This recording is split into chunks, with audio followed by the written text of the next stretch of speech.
welcome back to GradGirlRambles. I'm Brianna and I'm here with another video.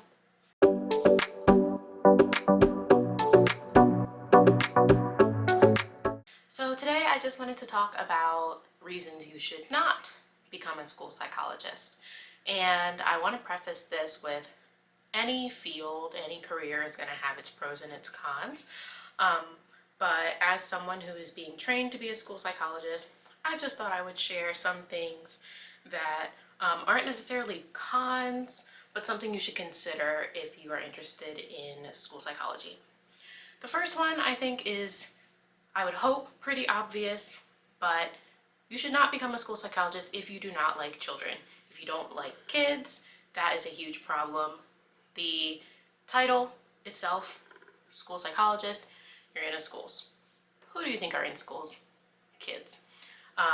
You do work with students a lot, so if you don't like them, that is something you should definitely consider. And on that topic, something you should also consider is that you don't always have as much face time with students as you might think. So as a school psychologist, you might be thinking, oh, I'll get to do some counseling, some groups, some therapy.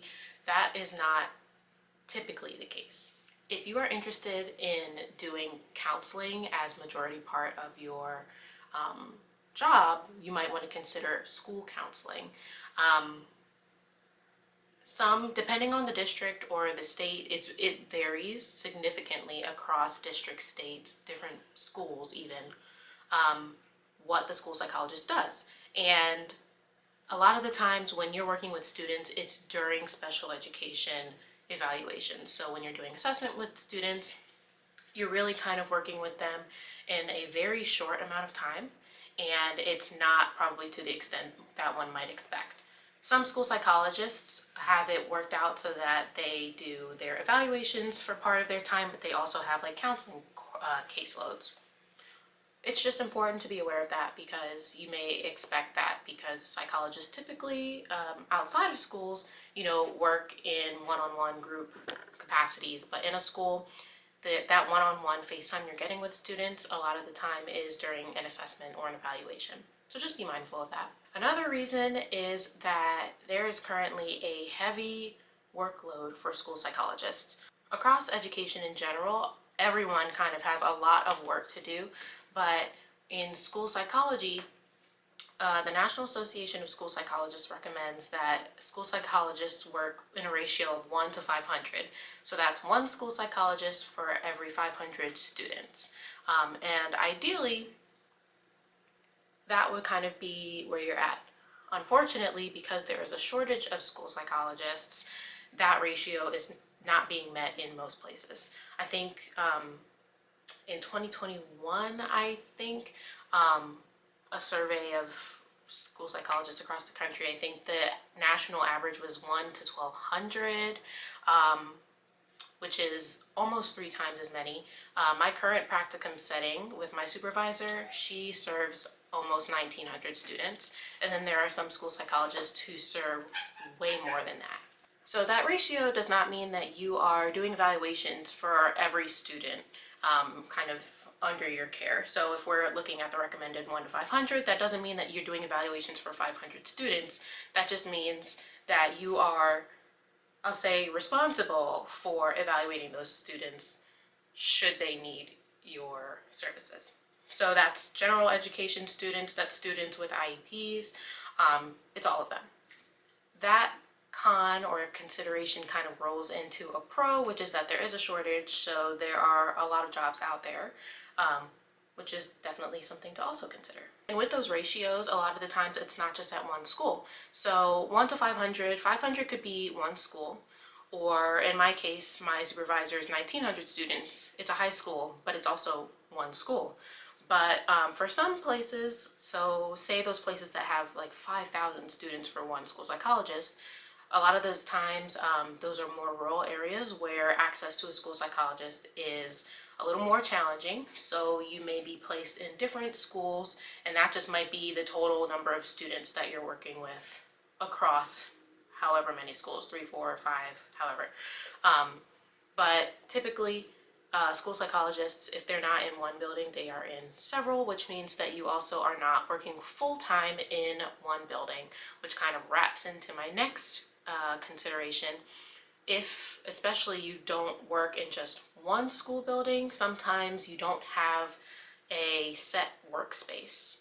So my supervisor has her office in her school because that is the only school she works in. She is there 5 days a week, and she needs somewhere to be when she's there. Some school psychologists who work in several schools, sometimes they may not have a designated office. They might have one that they share with another person. So if there's if there's a social worker who's also in several schools, maybe the school psych is there 3 days a week and the social worker is there too.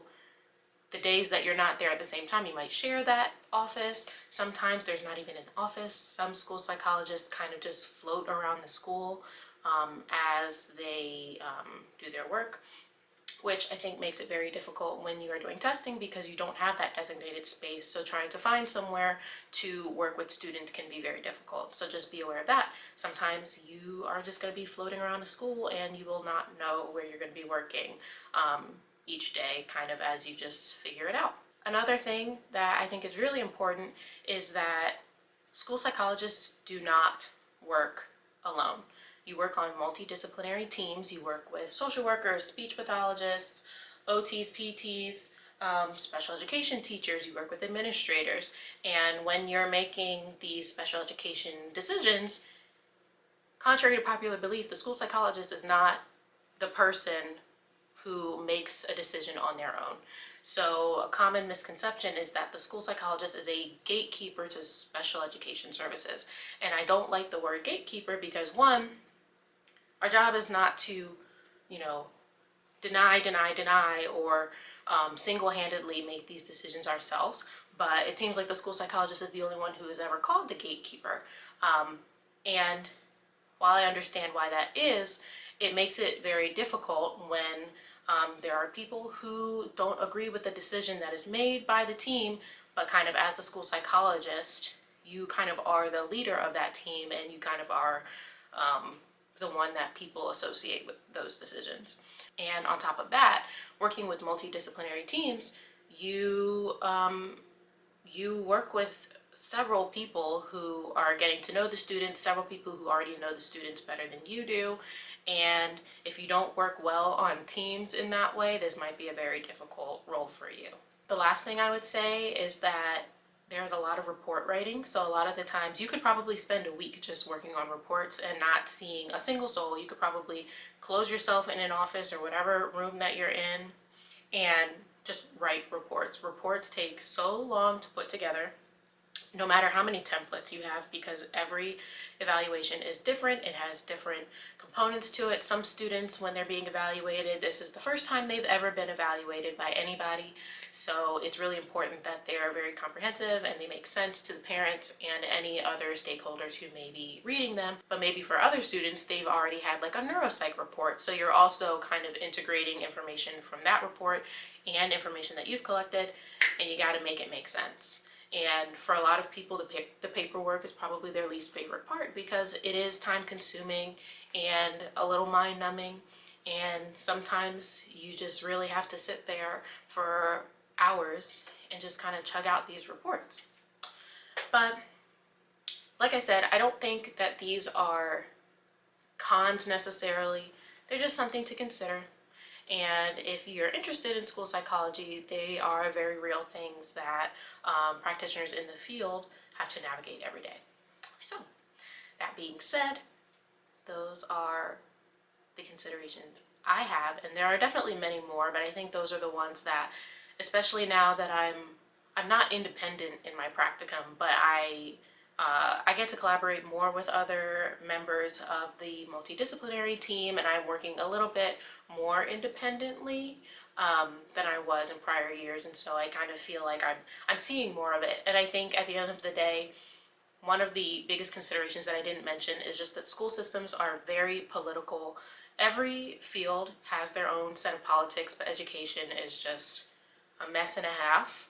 So I think being aware of that as well is very important.